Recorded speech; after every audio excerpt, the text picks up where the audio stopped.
Para muhibbin rahimakumullah, sebagaimana kita ketahui bahwa seorang mayit setelah dimasukkan dalam kuburnya dan melalui fitnah kubur, yaitu pertanyaan munkar dan nakir.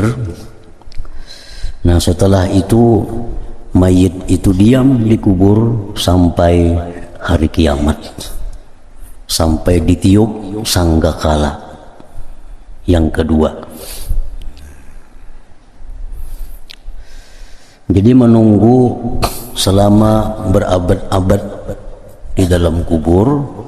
Nah, bagi orang-orang yang baik, maka arwah mereka itu dikumpulkan di Illiyin. Bagi orang-orang yang jahat, rohnya itu dikumpulkan di Sijjin. Dan sewaktu-waktu dia datang ke kuburnya untuk melihat keadaan kuburnya. Dan roh-roh itu disebutkan di dalam hadis-hadis Rasulullah Sallallahu Alaihi Wasallam, yang baik diperlihatkan kepadanya pagi dan petang. Nah, tempat yang bakal ditempatinya yaitu surga. Bagi roh-roh yang jahat itu diperlihatkan pula kepadanya pagi dan petang. Nah, tempat kediamannya di dalam neraka. Nah, jadi waktu menunggu hari kiamat itu, seorang mayit tidak ada lagi satu amal perbuatan yang dia lakukan, baik yang memberi manfaat kepadanya atau yang memudaratkan kepadanya, karena sudah putus begitu dia meninggal dunia. Kecuali yang bisa berkelanjutan kepada mayit itu adalah sesuatu yang dia sunnahkan semasa hidupnya. Antara lain misalnya orang ini di waktu hidupnya ada memperbuat sesuatu sehingga perbuatan yang baik dilakukannya itu dituruti oleh orang-orang berikutnya. Nah, ini maka pahalanya akan terus mengalir kepada mayit yang sudah di alam barzakh itu. Atau orang-orang yang melakukan sunnah yang jahat, orang yang semasa hidupnya membuat sesuatu pekerjaan yang jahat, maka ditiru oleh orang-orang berikutnya, maka orang yang di alam barzakh itu akan selalu dapat kiriman siksa apabila dilakukan orang perbuatan jahat itu. Seperti contohnya pembunuhan. Nah, pembunuhan itu disunnahkan, diawalkan oleh anak Nabi Adam, Qabil. Sehingga setiap ada pembunuhan, maka siksa itu akan datang kepada Qabil, karena Qabil awal-awal orang yang memulai pembunuhan itu.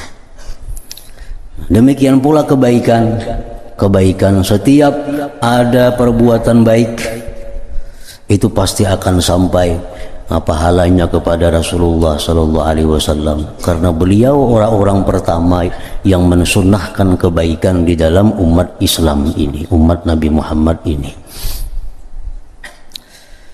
Nah, jadi orang-orang yang di alam barzakh itu, mereka di dalam hadis disebutkan, mal mayyitu fi qabrihi illa kal ghariqil mustaghits yantaziru da'watan talhaquh min abin aw ummin aw akhin aw sadiq fa idza lahikathu kanat ahabba ilaih minad dunya wa ma fiha, ila akhiril hadis.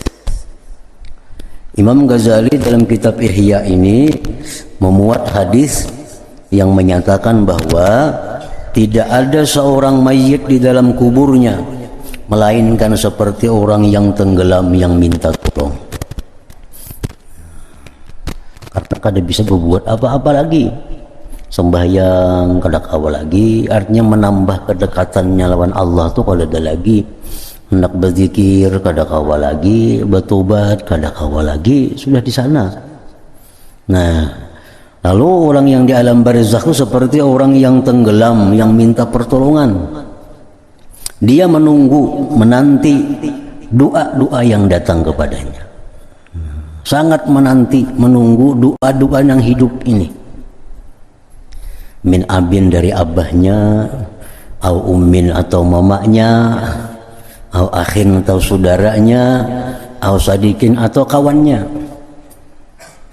Apabila doa-doa itu datang kepadanya, maka itu sangat disukainya daripada dunia dan isinya. Imam Sufyan mengatakan bahwa orang yang di alam barzakh itu perlu kepada doa yang masih hidup, lebih perlu daripada orang yang hidup, perlu kepada makanan. Kita ini kan dalam dunia ini perlu kepada makanan, minuman. Nah, orang yang dalam kubur itu lebih perlu daripada kita terhadap doa-doa daripada yang hidup ini. Karena dengan doa itu sekada-kadanya dia diringankan, andai kata dia orang yang diazab oleh Allah. Bahkan bisa diselamatkan dengan sebab doa-doa orang yang hidup ini. Nah, bagi orang-orang yang sudah baik, orang yang sudah kedudukannya mulia di sisi Allah, maka doa-doa itu akan meninggikan lagi derajatnya, meninggikan lagi martabatnya di sisi Allah Subhanahu wa ta'ala. Jadi hadiah-hadiah yang kita berikan kepada orang yang sudah mati itu sangat mereka perlukan, sangat mereka butuhkan. Apalagi andai kata mereka itu orang yang kesusahan di sana. Nah, dengan istighfar, dengan sedekah yang mana pahalanya kita minta kepada Allah agar disampaikan kepada orang itu, maka dia akan dapat kesenangan, dapat kenyamanan di alam barzakh itu. Nah, dalam hal kita memberikan hadiah kepada orang yang mati itu, oleh para ulama kita kalangan ahlu sunnah wal jamaah ada dua pendapat. Yang pertama, bahwa menghadiahkan amal kepada orang yang mati itu kada sampai. Kita menghadiahkan Fatihah, menghadiahkan zikir, menghadiahkan Quran, menghadiahkan sedekah. Ujar sebagian ulama kita ahlu sunnah juga nih, itu kada sampai. Tapi kalau kita doa, nah doa sampai. Doa itu artinya seperti kita mendoakan, ya Allah ampuni abah ulun, ampuni mama ulun, beri rahmat mereka, jadikanlah kubur mereka taman dari taman surga. Nah, itu sampai. Tapi kalau kita baca Fatihah, ya Allah sampaikan pahalanya kepada abah, mama, itu kada sampai.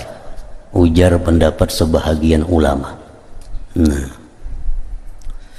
ada pendapat lagi dari golongan ahlu sunnah wal jamaah juga bahwa itu sampai.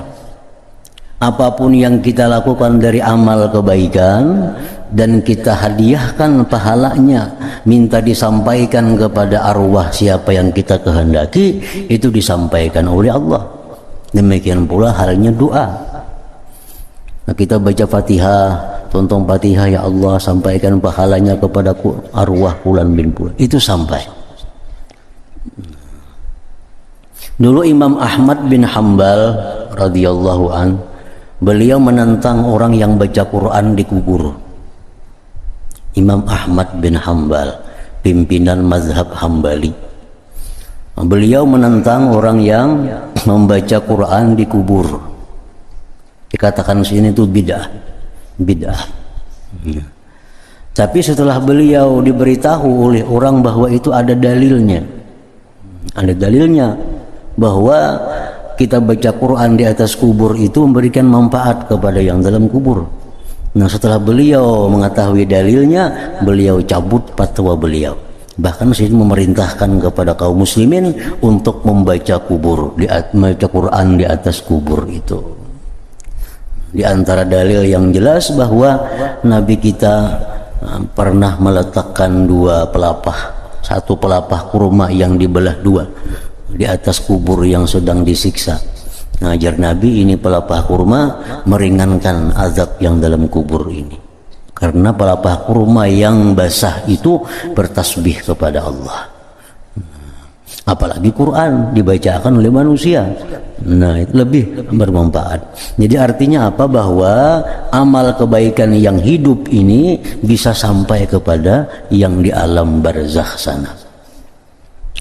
Jadi kada jadi persoalan orang yang berpendapat bahwa menghadiahkan amal kada sampai, silahkan aja umpatin itu. Itu ada pendapatnya, ada ulama-ulamanya, dan ahlu sunnah juga. Ada pendapat ulama yang mengatakan bahwa itu sampai, baca Quran hadiahkan pahalanya sampai. Nah ini pun ada dalil, ada ulamanya juga. Cuma mudah-mudahan anak-anak kita umpat nang sampai itu. Nah itu kita khawatir anak-anak kita umpat nang kada sampai itu. Kayaknya batahlil kada mau, batalkin kada mau, mahaul kada mau, lainnya umpat nang kada sampai. Kuitan maka dalam kubur kayak apa kada tahunya.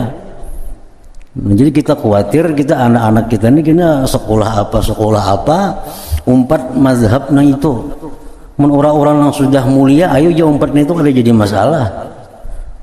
Nang kelas-kelas kayak Imam Syafi'i ayo boleh berpendapat bahwa kada sampai nang kubur orang yang sudah mulia, orang yang sudah terhormat, sudah punya amal ibadah yang luar biasa. Mungkin kita nang macam ini umpat nang kada sampai itu kata laluan bener. Dosa banyak, amal ibadah kada tentu diterima.